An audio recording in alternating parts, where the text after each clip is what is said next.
কপতি কি বলছে দেখুন, কপতি মানে স্ত্রীকে বলছে, নাম কপতি, ও কপতি বলে কি বলে কপতি, কপতি মানে কটাপতি, কটিপতি তোমাদের রাধার কটিপতি বলে কেন বলে একটা ঘরে পতি আয়া আর একটাই মনে পতি বলে তোমাদের রাধার কটিপতি আমাদের রাধা বলে শোনো মোদের রাধার দুটিপতি, মোদের রাধার দুটিপতি, মোদের রাধার দুটিপতি,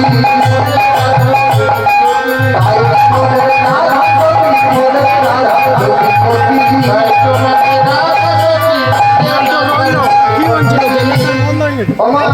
কি বলবো দেখুন, ওদের রাধার মানে আমাদের রাধার দুটি পতি, তাই আমাদের রাধা সতী। এই ধরাধামে মানে এই পৃথিবীতে তারাই সতী যাদের আছে দুটো পতি। তা আপনাদের কাছে জিজ্ঞাসা করি আছে নাকি, আছে নাকি আপনাদেরও আছে নাকি দুটো করে আপনাদেরও আছে নাকি,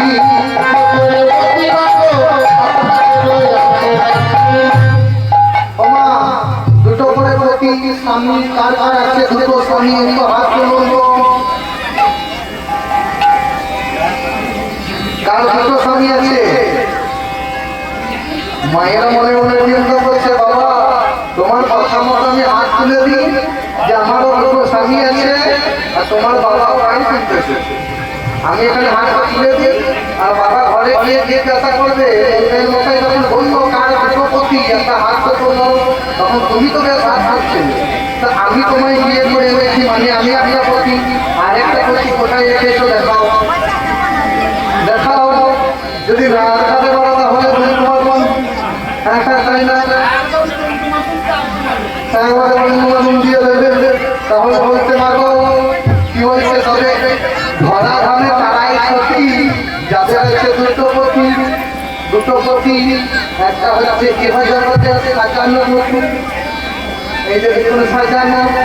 যারা বিয়ে করে এনেছে তারা হচ্ছে সাজানো, আর একটাকে সে হচ্ছে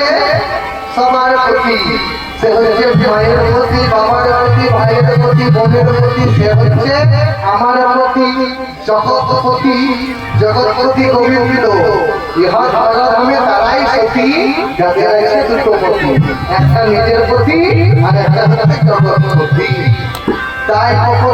কপট বোঝাচ্ছে ঠিক আছে তোমাদের রান্না হয় দুটো প্রতি, তা কপতি তোমার গল্প বলে কেন আমারও দুটি প্রতি,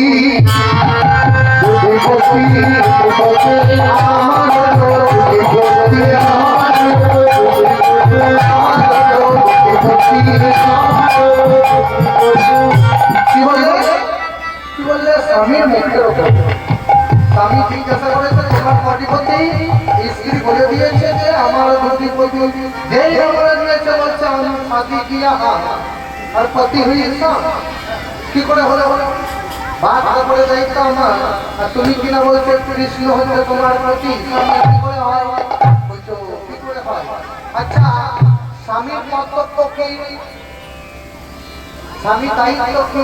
পতির কর্তব্য কি, সতী নারীকে রক্ষা করা, প্রাণে বাঁচানো, রক্ষা করা, আপন জীবন থেকে রক্ষা করা, তা তুমি তো আমার প্রতি বলে হ্যাঁ হ্যাঁ তোমার প্রতি, তাহলে তুমি আমায় রক্ষা করো বলে বলি রক্ষা করো মানে বুঝলাম না, বলছে কি রক্ষা করুন, বলছে কপতি যখন ডালের ওপর মানে আম গাছের ওপর বসে বসে কথা বলছে না তখন ঝড়া এই কপতিকে মারবার জন্য ধনুকে স্বর যোজনা প্রাণে তাই কপত দেখেনি যে তাদেরকে মারবার জন্য ধনুকে স্বর যোজনা করেছে, কিন্তু কপতি দেখেছে।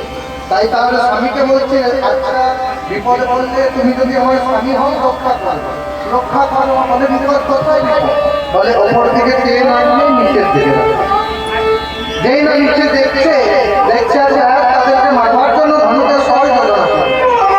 কপত বলছে চিন্তা করো ভগবান তো আমাদের ডানা দিয়েছে, চলো আমরা উড়ে যাই, তাহলে তার মারতে পারে না, যেই না উঠতে যাবে বাবা যেই উঠতে যাচ্ছে দেখছে একটা শিকারি পাখি ওই আকাশে উঠছে। কেন? কখন থেকে ধরবার জন্য। কখন বলছে না ওরা যাবে না, উঠলে ধরে নেবে নিচেও। তাহলে এক কাজ করো, গাছের আড়ালে লুকিয়ে পড়ি। কোনো যেই গাছের আড়ালে লুকাতে যাবে দেখছে একটা কাল তাদেরকে ধরবার জন্য গাছের ডাল দিয়ে চলে